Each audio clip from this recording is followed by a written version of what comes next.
Salut à tous, soyez les bienvenus sur Auto News pour une nouvelle journée de reportage ici au Mondial de l'Automobile. Alors aujourd'hui on se trouve sur le stand Citroën, on va s'intéresser notamment au C3 Picasso qui se trouve derrière moi. On donnera ensuite la parole à Étienne Janin, responsable du produit C3 Picasso, et on terminera enfin par ce splendide concept car, l'Hypnos.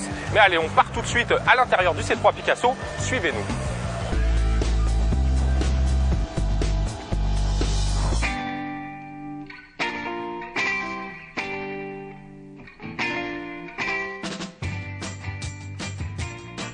Citroën a dévoilé à Paris son C3 Picasso, un lieu d'espace de 4,08 m de long, une bouille sympathique. Pour rouler en mode baroudeur urbain et branché, la C3 Picasso se pare de protection latérale et de barres de toit. À l'intérieur, le petit monospace au chevron se distingue par des places arrière escamotables et toutes coulissantes sur 15 cm. Le plancher de coffre mobile donne accès à un plan de chargement parfaitement plat jusqu'aux places avant qui peut atteindre 500 litres de volume de chargement.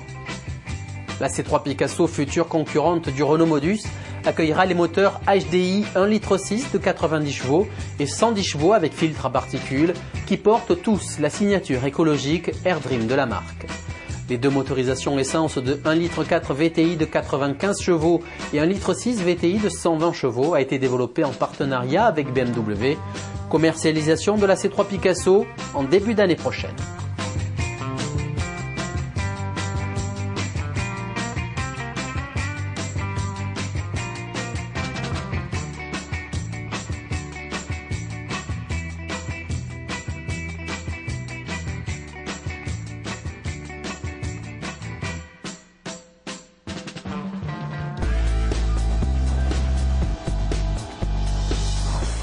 Voilà, retour sur le stand Citroën. J'ai à mes côtés Étienne Janin qui est responsable du produit C3 Picasso. Bonjour Monsieur Janin. Alors Citroën présente ici en première mondiale donc son C3 Picasso. Effectivement, C3 Picasso, le petit frère de la famille, notre nouveau monospace compact Citroën, avec tout comme les précédents Picasso, une nouvelle petite impertinence, des nouvelles idées dans la catégorie des monospaces. C'est absolument un véhicule destiné à un usage tout à fait familial et tout à fait polyvalent. Alors, un C3 Picasso qui met notamment l'accent sur la modularité. Effectivement, donc on a mis un gros accent sur la modularité, une modularité complète et très facile d'utilisation surtout, donc avec une banquette arrière coulissante sur toute la gamme, un dossier d'arrière inclinable donc qui se règle pour plus de confort. Et puis un coffre qui s'escamote, change de position très facilement, avec un plancher de coffre mobile pour obtenir un plancher plat ou maximiser le coffre. Et puis une banquette arrière qui s'escamote en un clin d'œil d'une seule main. Et quelles sont les dates annoncées de commercialisation ? Nous la lançons en février 2009 en France. On connaît les tarifs d'ores et déjà ? On ne les connaît pas encore, mais on a une indication, on se situera entre Citroën C3 et Citroën C4. Merci Monsieur Janin. Allez, on reste chez Citroën, on part directement découvrir le concept Hypnos. Vous allez voir, ça manque pas d'audace.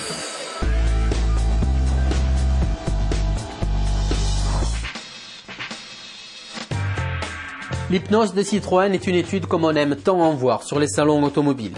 Il s'agit d'un crossover racé élégant qui ouvre une nouvelle ère, celle de l'interactivité entre l'homme et la machine.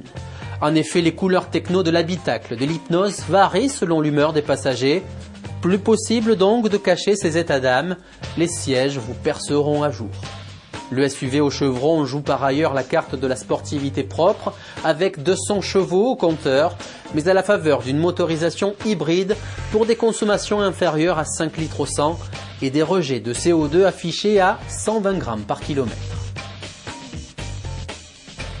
Quand sportivité et respect de l'environnement font bon ménage. Citroën dévoile enfin à la porte de Versailles le concept GT. Splendide, il s'agit en fait d'une étude destinée à rejoindre le prochain opus du jeu vidéo Gran Turismo. Rappelant clairement le monde de la course automobile, le GT de Citroën a été réalisé conjointement avec les équipes de Polyphonie Digital, développeurs du jeu. Avec ses 4,96 m de long, le but premier du GT est de faire rêver, et c'est réussi. Il veut aussi démontrer le savoir-faire de Citroën en matière de technologie hybride. La propulsion GT utilise en effet un moteur électrique alimenté par une pile à combustible. Autrement dit, aucune émission nocive rejetée dans l'atmosphère. Dame Nature peut respirer. C'est bon? Ouais. Ok, alors un petit coup comme ça, top. Vous enlevez le pied du frein. Ouais. Non, pas tout de suite, au refrain. Voilà. La droite, la sauvegarde.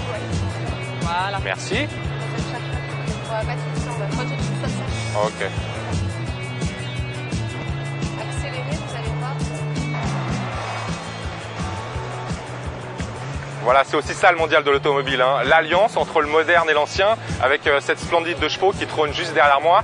Allez, nos reportages prennent fin pour aujourd'hui, mais on se retrouve évidemment dès demain pour de nouvelles images. Vous le verrez, on s'intéressera notamment à la marque bavaroise, BMW qui dévoile ici à la porte de Versailles son nouveau X1 concept. Allez, en attendant de vous revoir avec le plus grand plaisir dès demain, moi je vous dis salut à tous et bonne route.